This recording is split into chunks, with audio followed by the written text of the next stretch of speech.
Well, here's a quick tip request from someone who's not very happy with what we've been doing. This person says, I'm getting lost in all this art jargon. For one thing, you keep talking about movement. How can a painting have movement when it's totally static? We can see movement in videos and movies, but how is it possible for movement to be in a painting? I'm going to show you a few moves.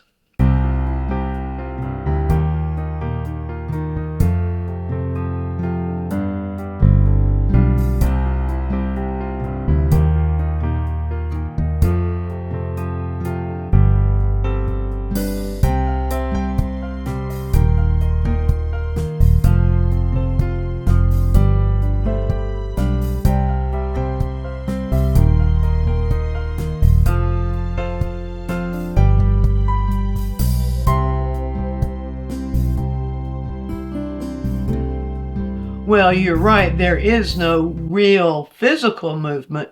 What's happening when we look at images is that our eyes move.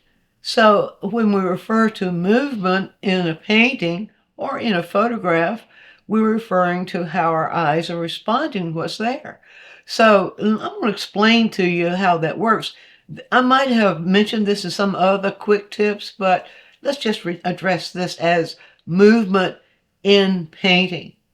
I have here a photograph, and that's where I want to start. But before doing that, I want to show you the kinds of movement you can expect. In other words, what's there that your eyes are going to respond to, and what are your eyes going to do when they see that?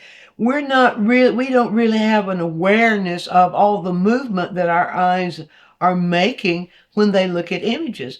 But our eyes don't just stare at one image, at an image and just focus there. Our eyes are scanning the image and it's registering, our eyes are registering what's happening there. So let's go into this and let me show you what you can look for and then how we can create that. First of all, there are really only three kinds of visual movement. So I'm going to start there on the basics. Well, actually four kinds of visual movement. One, and you're familiar with all these, you may not know it, but you are. One is we have the horizontal movement. Well, that may not be totally horizontal, but when anything is horizontal, that is moving back and forth. Your eyes move back and forth to register it. If your eyes are looking at a very small section, they may not be looking back and forth, but if it's a relatively long line, your eye has to move back and forth to see the whole thing. Of course, there's your distance, your eye's distance from whatever this is, but just remember that the movement itself, the horizontal movement itself, anything that has a horizontal in it is a visual movement that's horizontal. So there's one. And then the opposite of that one is also a movement, and that is vertical. So anytime we have anything that's vertical, it's moving up and down and up and down and up. That's the way it's moving. That's the visual movement. And then we have built into the straight kind of movement, the diagonal. Now, we only have one vertical. You can't have vertical moving in any way except up and down. It's just vertical. It can't be vertical if it's slanted. If it's slanted, then it becomes something else. It becomes diagonal. So that diagonal can be slanted in any direction. If it's slanted this way, it could be slanted this way. It could be slanted, whoops, that was a funny slant. Slanted this way. It doesn't matter.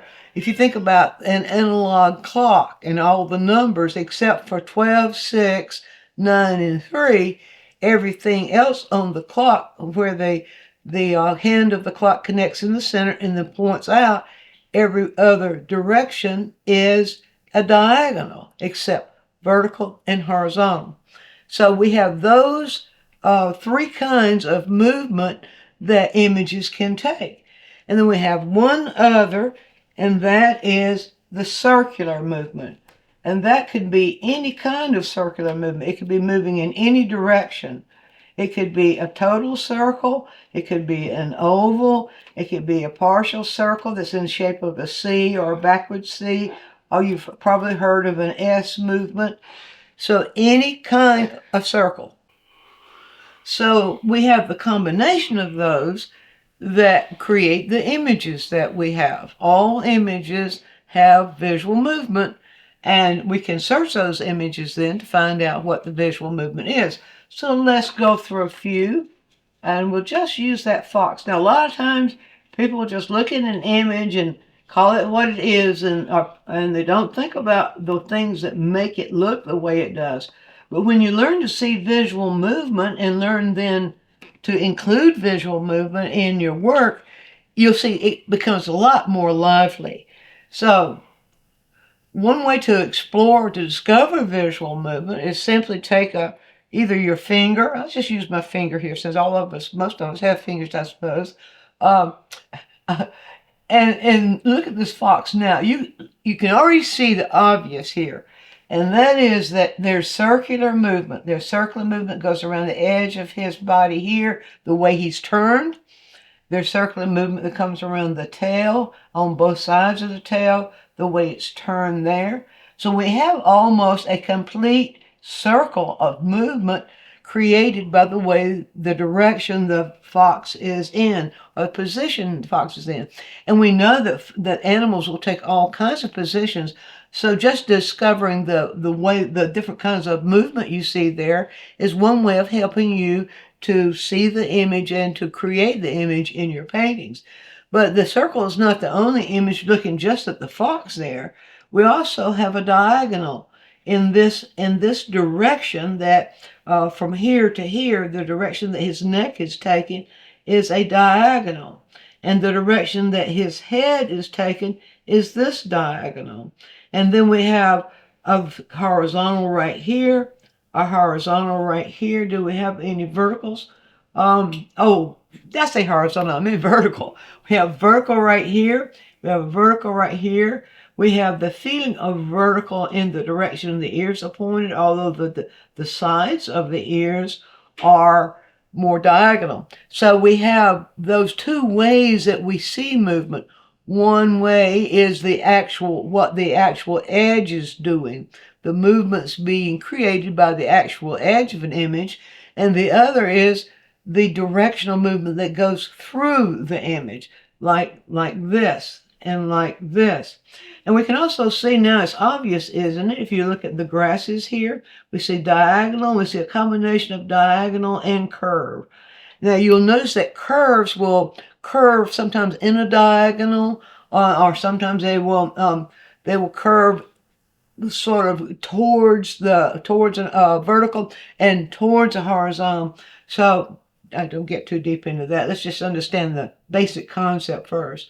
And we see that the leaves here have both in this here, for example, maybe very small. I hope you can see it. The direction of the leaf is vertical, but the edges of the leaf are diagonal here and curving there. Some people will say curvilinear and all kinds of other things. I'm just going to use simple language that you understand.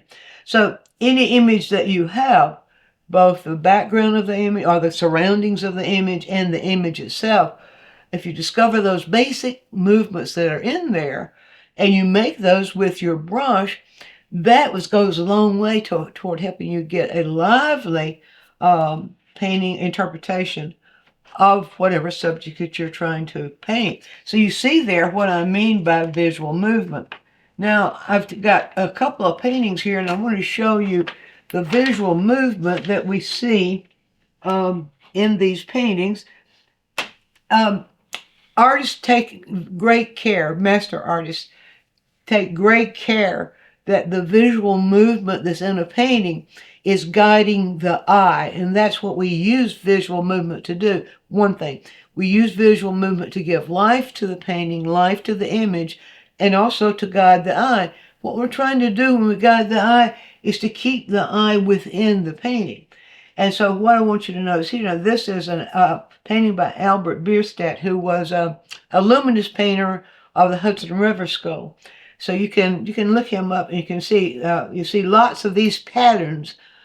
Right here we see we see the whole feeling of this dark shadow section here of the edges of the trees. We see the diagonal moving in this direction.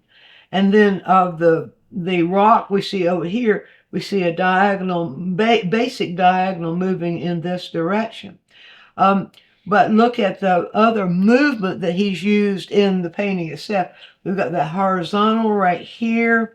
We've got the vertical, feeling of vertical in the way it's positioned right here. And we have a feeling of vertical here in the way this is positioned. We have a feeling of horizontal in the way this is positioned. So remember, the way something is positioned helps to create that movement. Now, if you'll notice what he's done here, we have kind of a overall curving movement in as this moves down here, it pulls our eye through here and goes right up there.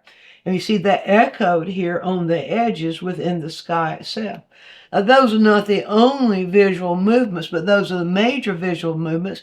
And what he's done is to keep your eye inside here. He's rerouting you with the shadow areas. And you'll see that as a kind of a traditional pattern that a lot of master artists will use, where there's backlight, where you have light in the rear, that's called backlight. We will often use the images that are in shadow here to keep the eye within. And you can see how this works here, that your eye is kind of moving like this. You see there? Your eye is moving like this, and it picks up here, and it stays within the painting itself. Now, if you go through, just go online, the master painters, people who are using this, and not just beginners and intermediates who are showing their stuff on Daily Paintworks. Some are working with these principles, and some don't even know about them. And some have that. In some artists, beginners, have that instinctive feeling about how things should be placed in a painting so that the eye stays within it. It's not necessarily something that you have to learn as a principle. We all have that built-in intuition. It's recognizing it and paying attention to how the eye is moving, how the eye is being guided. All right, let's look at one more here. One more example, which you've seen before if you've watched all of our quick tips. You might have seen more than once. I love this painting so much, I often use it. It is a wonderful example of a number of principles that make paintings work. This is John Singer Sargent's Cashmere. But look at what he's done here. First of all, let's examine the kinds of movement.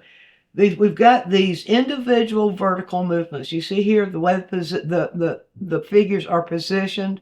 That's a repetition of vertical. You see, like that. But he's leading us by the way we see them pointed, or the direction in which they are going. He's using horizontal.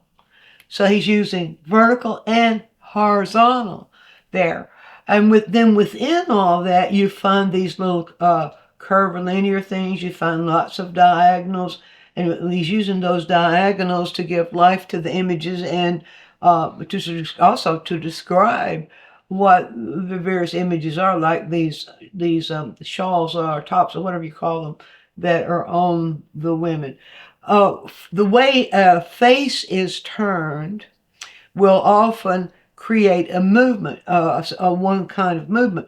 For example, a face that is turned outward will create a horizontal movement. It will make you feel like you're moving outward or you're looking outward.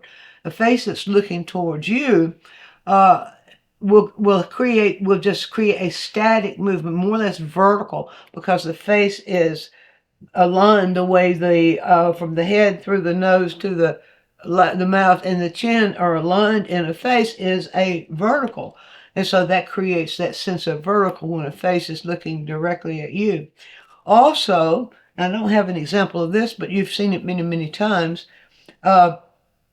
When we have buildings, if we have the front of a building, whichever direction the front of the building is turned is going to lead the eye. So if we had a building here and we had it turned in this direction, had the front of the building turned so that it's facing this direction, then you've created that that horizontal movement.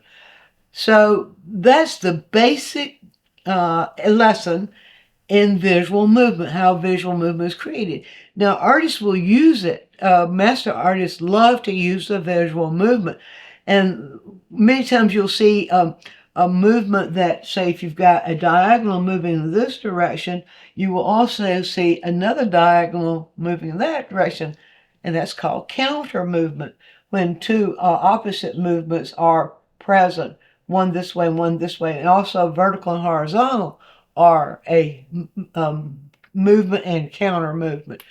So that's the basic thing. Now pay attention to the image's movement and how you're creating those movements in your painting, and you'll see that your painting takes on much more life and is a much stronger work to look at.